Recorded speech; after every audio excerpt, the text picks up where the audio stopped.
YSR Congress party మేనిఫెస్టోని జగన్మోహన్ రెడ్డి గారు ఈరోజు విడుదల చేయడం జరిగింది. మేనిఫెస్టో అంశాలు అన్నీ కూడా క్షుణ్ణంగా పరిశీలించి గతంలో ఉన్నటువంటి మేనిఫెస్టోని కూడా పోల్చి జగన్మోహన్ రెడ్డి గారు కొన్ని పెంపుదలలు చేశారు. దీనిలో అందరూ గమనించవలసింది ఏమిటంటే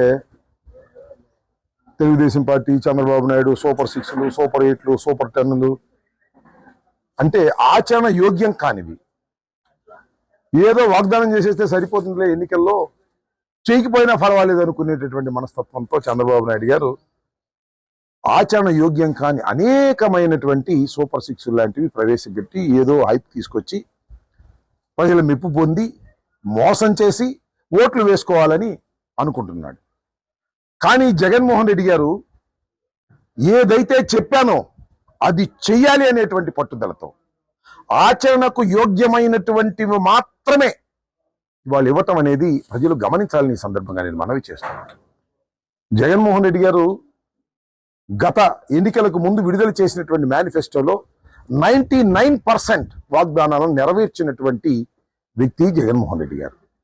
ఇదే చంద్రబాబు నాయుడు గారు 2014లో ఇచ్చిన ఏ వాగ్దానాన్ని అమలు చేయలేదు, అన్నిటినీ కూడా వదిలేసి చెత్తబుట్టలో వేశాడు. కాబట్టి ఇక్కడ ఒక చిన్న అంశం ఏమిటంటే జగన్మోహన్ రెడ్డి గారు మేనిఫెస్టో పెట్టారు అంటే అది అమలు అవుతుందని అర్థం. చంద్రబాబు మేనిఫెస్టోలో పెట్టాడు అంటే అది అమలు కాదు అని అర్థం. ఇవాళ ఆయన ప్రవేశపెట్టినటువంటి పథకాలే అమ్మఒడి, ఆయన సొంతంగా ప్రవేశపెట్టినటువంటి పథకం. దానికి ఇంతకు ముందు 15,000 రూపాయలు అమ్మకి ఇచ్చేటటువంటి దాన్ని ఈసారి దాన్ని 17,000 రూపాయలకు పెంపొందింప చేశారు.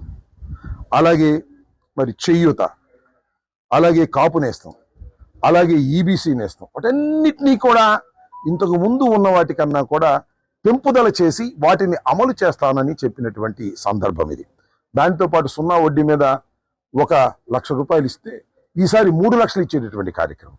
ఈ విధంగా ఆయన ఏదైతే గత మేనిఫెస్టోలో పెట్టి సక్సెస్ఫుల్గా అమలు చేశారో ఆ పథకాలన్నిటినీ కూడా అమలు చేయడంతో పాటుగా వాటిని పెంపొందింప చేసే విధంగా ప్రజలకు, ముఖ్యంగా మహిళలకు కొంత ఆర్థికమైన వెసులుబాటు కల్పించే విధంగా ఈ నిర్ణయాలు తీసుకోవడం హర్షణీయమైనటువంటి అంశమని సందర్భంగా మనవి చేస్తున్నాం. అసలు మేనిఫెస్టో అంటే నిజమైన అర్థాన్ని తీసుకొచ్చినటువంటి వ్యక్తి జగన్మోహన్ రెడ్డి గారు.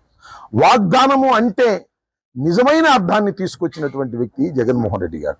ఎవరికి ఎలా ఉండేదంటే ఎన్నికల్లో కాంగ్రెస్ పార్టీ కానీ, లేకపోతే తెలుగుదేశం కానీ, లేకపోతే ఇంకొక పార్టీ కానీ ఏదో ఎన్నికలప్పుడు వాగ్దానం చేస్తావా, అన్ని చేస్తావా అనేటువంటి పద్ధతిలో ఉన్నారు. కానీ జగన్మోహన్ రెడ్డి గారు ఎన్నికల్లో వాగ్దానం చేస్తే ఆ రాజకీయ నాయకుడు తప్పనిసరిగా ఆచరింప చేయాలి అనేటువంటి ఒక పద్ధతుల్లో ముందుకు వెళుతున్నాడు. కొత్త వరుణ్ణి తీసుకొస్తున్నాడు.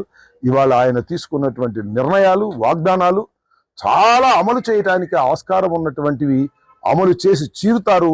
మళ్ళా వచ్చేటటువంటి ప్రభుత్వం అనేటువంటి భావన ప్రజలు కలిగి ప్రజలందరూ కూడా ఆయనకి హర్షాలు వ్యక్తం చేస్తున్నారని నేను భావిస్తున్నాను.